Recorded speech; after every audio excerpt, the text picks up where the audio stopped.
Good morning, this is Lorelei with Radiate Life with Lorelei, and just, hold your heart for a moment and exhale your breath.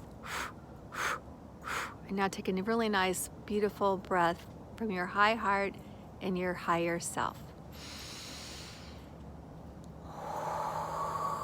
And breathe in again, and this time imagine there is a spiral going up, up, up the center of your spine, out through the top of your head, and reaching and pulling in some of that sunshine. Breathe out and spiral up. Inhale and spiral up. Exhale and spiral down. Spiral up in the center, spiral down and bring it in. One more time, spiral up and spiral down. If you have a candle, light a candle. Or if you can go out in the sun, connect with the sun. And just bring it all the way in, let it come in. There's like a corkscrew, a spiral goes up, up, up, up, up. Bring it, grasp it, and then bring it in and exhale. And it radiates and is luminescent. And stay in the center of your being. I just want to do this pointed video, and this is about breaking through the patterns that are very active: fear, hate, revenge. And really the seed of that comes from self-loathing,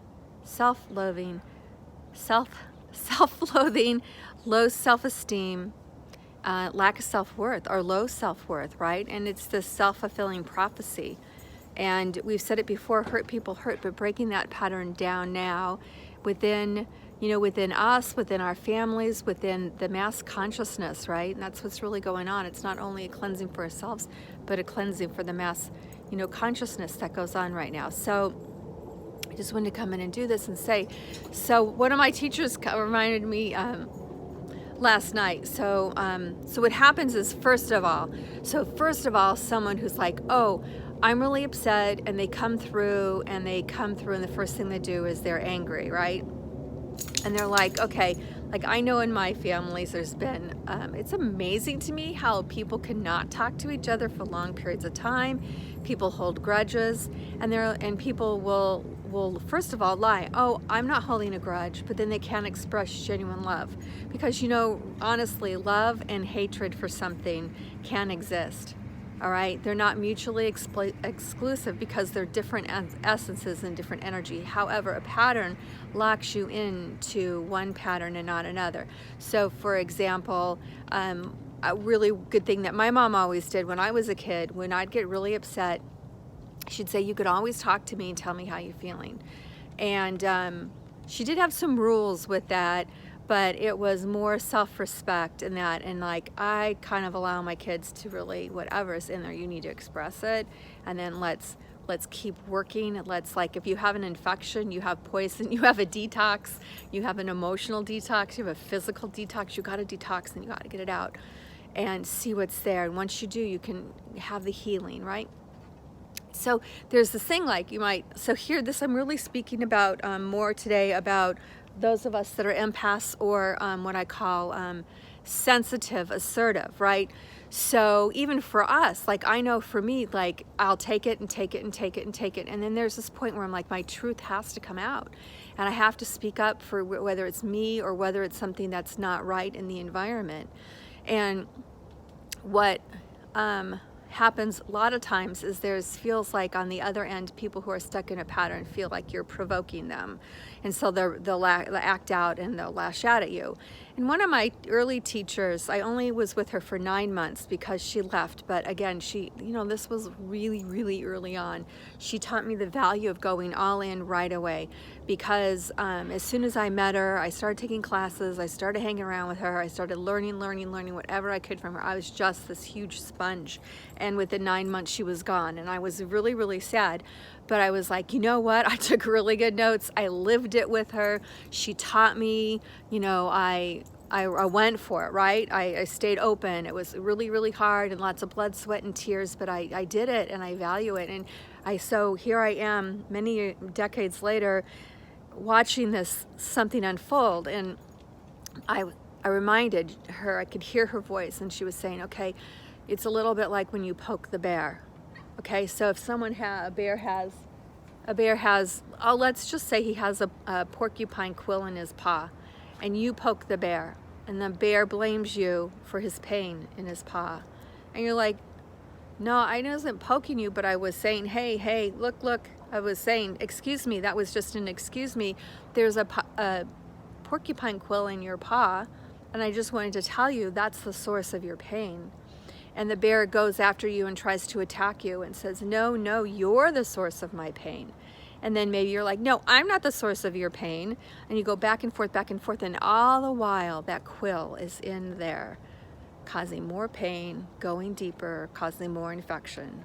And the bear, and maybe you, or the bear and the other bear are going at it, right?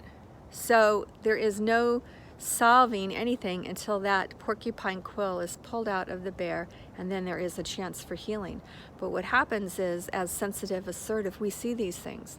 And I know my strength has always been to walk my walk, but sometimes you have to like walk your walk, and you have to do a drive-by, like, hey, bear, you have a porcupine quill in your paw, and that's where your pain is. Oh no, my pain is because you're pointing out the pain. I wouldn't have any pain if you weren't pointing it out to me.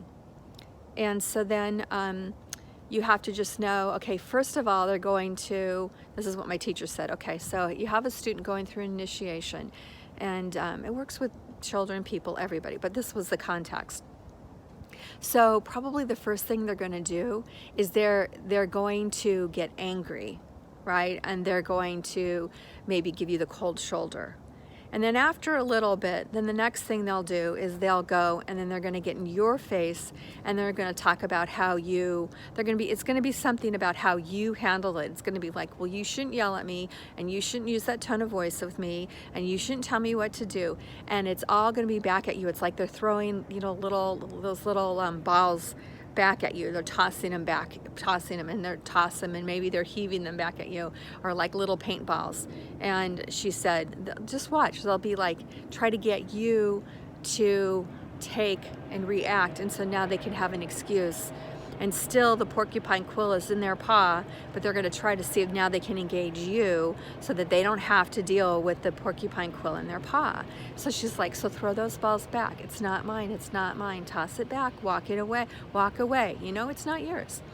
And so then I forget what she said what the other stages were, right? But that's the main thing, because if you can get that first point where if you can realize, okay, they're acting out of this, and I don't need to engage in being upset. I might say something. I might say, I'm going to handle my part in this, and my heart hurts, and I'm going to go into my place, and I'm going to take care of it for me in my world, because my world is really how everything influences me. So that person, that bear that has the porcupine quill in their paw, they're in their own little glass elevator too, and we are just players. We're just images in their hologram. It's just that we're kind of in this virtual reality where we have a density, and we actually get to touch and hold and create things together, but we're really not in the same game. Does that even make any sense? We're just totally not in the same game. So that's the main thing, is being sensitive, assertive. When you have something that's truth, then you find a way to express it, and especially if you feel like this is something you need to do. I do a lot of prayer. I take it to my prayer time, but I take it into the inner levels. I do visualization for the outcome of having a heart-to-heart with that person's higher self. So I don't work with the personality, and that's what happens. Is so much of what happens right now is our personality, that little ego. They want to fight like these little, if you want to say dogs, but these little animals. They just fight, and then they tire themselves out, and then they come back and they fight. That's like holding a grudge, right?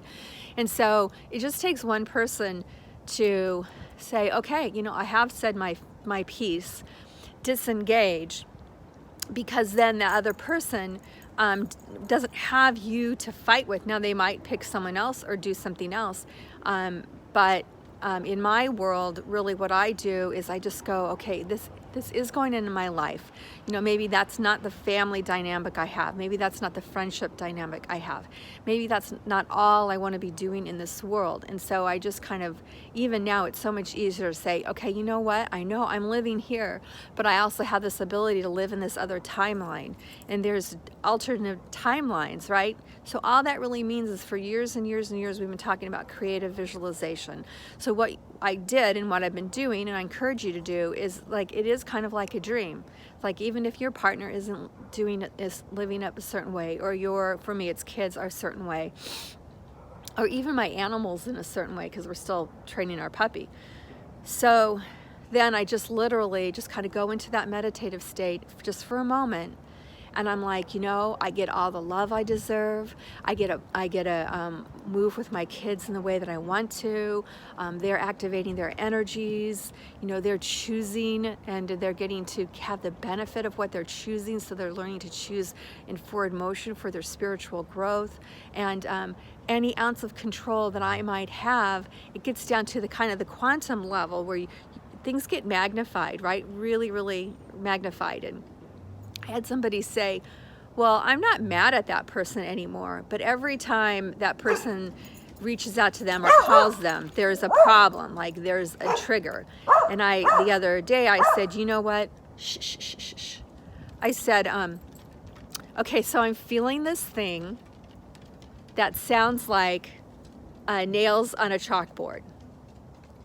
And I'm like, I don't know what it's about, but I don't like it. And I had somebody in the room say to me, oh yeah, that's me, but I'm not thinking about it.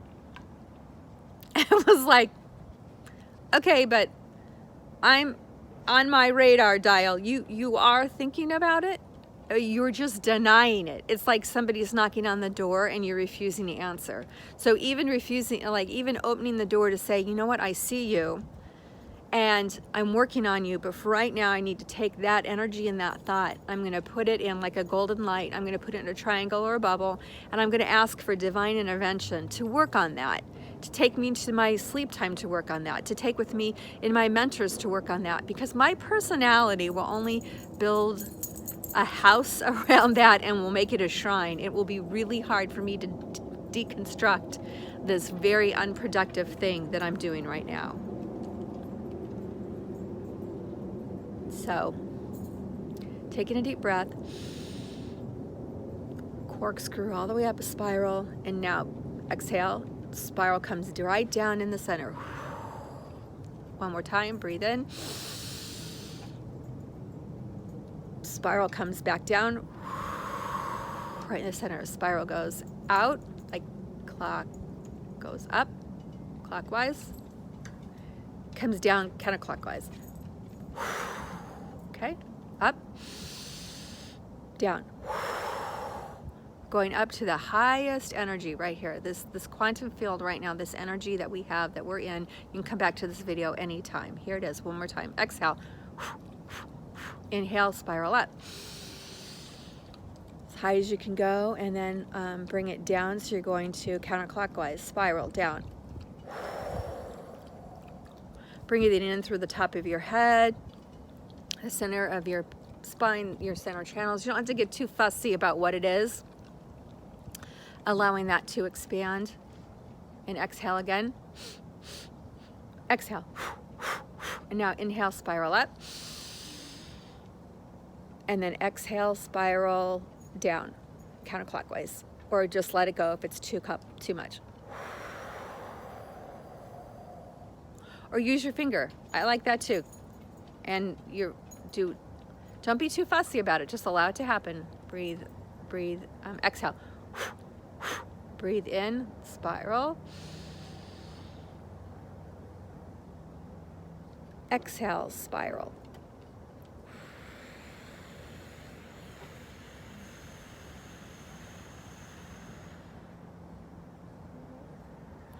Bring it in like kind of your throat and your high heart, like your shoulder, kind of like a cross, and let it expand. Exhale. Corkscrew, spiral, center of your being, your center of your spine, your energetic channel. Up.